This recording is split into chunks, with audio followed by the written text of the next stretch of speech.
Salut à tous et bienvenue sur ma chaîne. Aujourd'hui, on va aborder un sujet qui me tient particulièrement à cœur et qui, j'en suis sûr, vous intéresse énormément. Comment investir en Afrique quand on part de zéro? Et oui, même avec un petit budget comme 100 000 francs CFA, soit environ 150 euros. Beaucoup pensent qu'il faut des millions pour se lancer, mais c'est une idée reçue. Je vais vous montrer, étape par étape, comment transformer cette somme modeste en un véritable tremplin pour votre succès sur le continent. Alors, restez bien jusqu'à la fin, car je vais vous donner des stratégies concrètes, des idées de business testées et des conseils pratiques pour que vous puissiez vous lancer dès demain. Prêt à changer votre avenir financier? C'est parti. Avant de parler d'argent, parlons de la chose la plus importante, votre état d'esprit. L'investissement, ce n'est pas juste une question de chiffres, c'est avant tout une mentalité. Vous devez être prêt à apprendre, à échouer et surtout à persévérer. L'Afrique est un continent d'opportunités, mais ce n'est pas un Eldorado où l'argent tombe du ciel. Il faut être patient, résilient et avoir une vision claire de ce que vous voulez accomplir. Votre plus grand capital, au début, ce n'est pas vos 100 000 francs, c'est votre détermination, votre créativité et votre capacité à résoudre des problèmes. Cultivez cet état d'esprit de gagnant, formez-vous, lisez, regardez des vidéos comme celle-ci, entourez-vous de personnes qui vous tirent d'eau vers le haut. C'est la fondation sur laquelle vous allez bâtir tout le reste. Sans ça, même avec des millions, vous risquez de tout perdre. Maintenant, entrons dans le vif du sujet. Avec 100 000 francs CFA, où peut-on investir? Oubliez tout de suite l'immobilier ou la construction d'une usine. Il faut être réaliste. Votre objectif numéro 1 avec un si petit capital, c'est de générer rapidement des flux de trésorerie, du cash flow. Il faut que votre argent travaille et revienne vite avec un petit bénéfice, que vous pourrez ensuite réinvestir. La meilleure stratégie pour ça, c'est l'achat-revente. Le principe est simple. Vous achetez un produit à bas prix et vous le revendez un peu plus cher. La clé est de trouver le bon produit et le bon marché. Alors, quelles sont les idées concrètes? Laissez-moi vous en donner quelques-unes qui marchent très bien en ce moment. Premièrement, les produits de consommation courante. Pensez aux produits alimentaires de base. Vous pouvez aller dans les grands marchés de gros, acheter un sac de riz, d'oignons ou un carton d'huile et le revendre au détail dans votre quartier. La marge n'est peut-être pas énorme sur chaque produit, mais le volume peut vite rendre l'activité rentable. C'est un besoin de base, les gens mangeront toujours. Une deuxième idée, c'est la mode et les accessoires. Pas besoin d'ouvrir une boutique de luxe. Vous pouvez commencer par des articles simples, des t-shirts, des casquettes, des bijoux fantaisie, des coques de téléphone. Cherchez des fournisseurs locaux ou même sur des plateformes en ligne qui proposent des prix de gros. Avec 100 000 francs, vous pouvez constituer un petit stock de départ. Utilisez les réseaux sociaux comme WhatsApp, Instagram ou Facebook pour créer votre vitrine virtuelle. Prenez de belles photos, postez régulièrement et proposez la livraison. C'est un business qui peut démarrer très vite avec très peu de moyens. Troisième piste, les services. Ici, vous n'investissez pas dans un stock, mais dans du petit matériel et surtout dans votre compétence. Par exemple, si vous êtes doué en informatique, vous pouvez proposer des services de dépannage, d'installation de logiciels ou de maintenance pour les particuliers et les petites entreprises de votre quartier. L'investissement de départ? Quelques outils, une clé USB et beaucoup de prospection. C'est votre savoir-faire qui est le produit.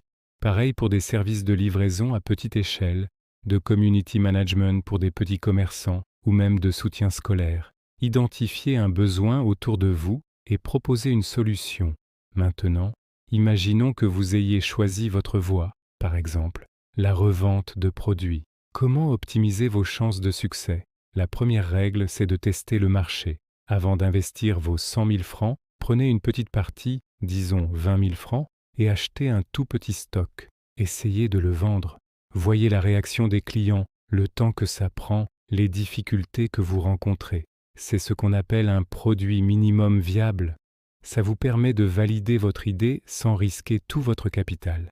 Si ça marche, vous réinvestissez le reste. Si ça ne marche pas, vous analysez pourquoi et vous ajustez votre stratégie ou vous changez de produit. Ensuite, la gestion de votre argent est cruciale. Quand vous faites vos premières ventes, la tentation est de grande, de dépenser les bénéfices. Erreur fatale. Au début, vous devez réinvestir 100% de vos bénéfices. Si vous avez commencé avec 100 000 et qu'après une semaine vous avez 120 000, votre prochain stock ne doit pas être de 100 000, mais de 120 000. C'est l'effet boule de neige. C'est comme ça que votre petit capital va grossir. Séparez bien l'argent de votre business de votre argent personnel. Ouvrez un compte dédié, même un compte mobile monnaie, juste pour votre activité. Soyez discipliné, notez toutes vos entrées et toutes vos sorties. La rigueur est la clé de la croissance. Une autre dimension essentielle, c'est le pouvoir du réseau et de l'association. Seul, on va vite, mais ensemble, on va plus loin. Peut-être que vous n'avez que 100 000 francs, mais votre ami, votre cousin, votre sœur en a aussi 100 000. En vous mettant à deux, vous avez déjà un capital de 200 000 francs. Ça ouvre plus de portes. Vous pouvez acheter en plus grande quantité et donc négocier de meilleurs prix.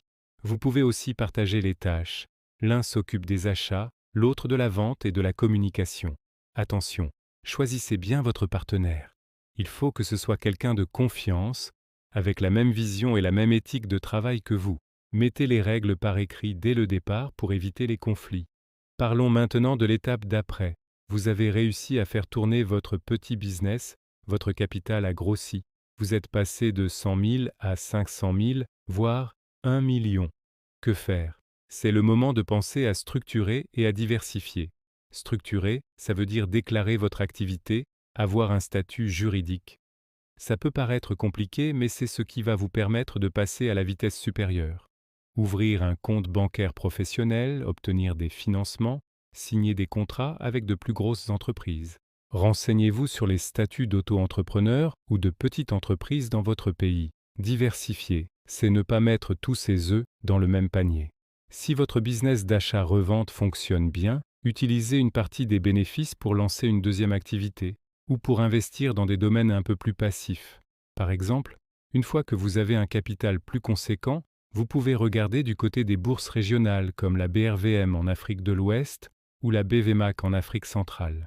Acheter des actions de grandes entreprises africaines stables peut être un excellent moyen de faire fructifier votre argent sur le long terme. Il existe aujourd'hui des applications mobiles qui rendent l'investissement en bourse beaucoup plus accessible. Vous pouvez commencer avec de petites sommes pour apprendre. Une autre option de diversification, c'est l'agriculture ou l'élevage à petite échelle. On ne parle pas d'acheter des hectares de terre, mais peut-être de s'associer à des projets existants. Il y a de nombreuses plateformes d'agribusiness qui permettent d'investir dans un champ de maïs, une tête de bétail ou une ferme avicole et de recevoir une partie des bénéfices à la récolte ou à la vente. C'est une façon de participer à un secteur vital pour le continent tout en plaçant son argent. Faites bien vos recherches sur la fiabilité de ces plateformes avant de vous lancer. Pour résumer, le chemin pour investir en Afrique en partant de zéro est clair. Premièrement, développer un état d'esprit d'entrepreneur, basé sur l'apprentissage et la résilience. Deuxièmement, avec un petit capital comme 100 000 francs CFA, concentrez-vous sur des activités à cash flow rapide comme l'achat-revente de produits de consommation, de mode ou la vente de petits services. Troisièmement, testez votre idée avec une petite partie de votre capital avant de tout engager. Quatrièmement, soyez extrêmement discipliné dans votre gestion financière. Réinvestissez tous vos bénéfices au début pour créer un effet boule de neige. Cinquièmement, envisagez de vous associer avec des personnes de confiance pour augmenter votre capital et vos compétences. Et enfin, une fois que votre capital a grandi, pensez à structurer votre activité et à diversifier vos investissements, que ce soit en bourse, dans l'agribusiness ou dans d'autres projets. L'Afrique est le continent de l'avenir. Et vous pouvez faire partie de cette incroyable aventure économique. N'attendez pas d'avoir des millions. Le meilleur moment pour commencer, c'est maintenant, avec ce que vous avez. Votre motivation et votre intelligence sont vos plus grands atouts. Soyez créatifs, soyez audacieux, et n'ayez pas peur de commencer petit. Chaque grand empire a commencé par une seule pierre. Votre investissement de 100 000 francs peut être cette première pierre. Voilà, j'espère que cette vidéo vous a donné une feuille de route claire et surtout de la motivation pour vous lancer. Si vous avez des questions, des idées, ou si vous voulez partager vos propres expériences, n'hésitez pas à laisser un commentaire. J'essaierai de répondre à tout le monde. Si ce contenu vous a plu, montrez-le-moi avec un gros pouce bleu, ça aide énormément la chaîne. Et surtout, abonnez-vous et activez la cloche pour ne manquer aucune de nos prochaines vidéos sur l'investissement et l'entrepreneuriat en Afrique. Merci de m'avoir suivi et je vous dis à très bientôt pour une nouvelle vidéo. Lancez-vous.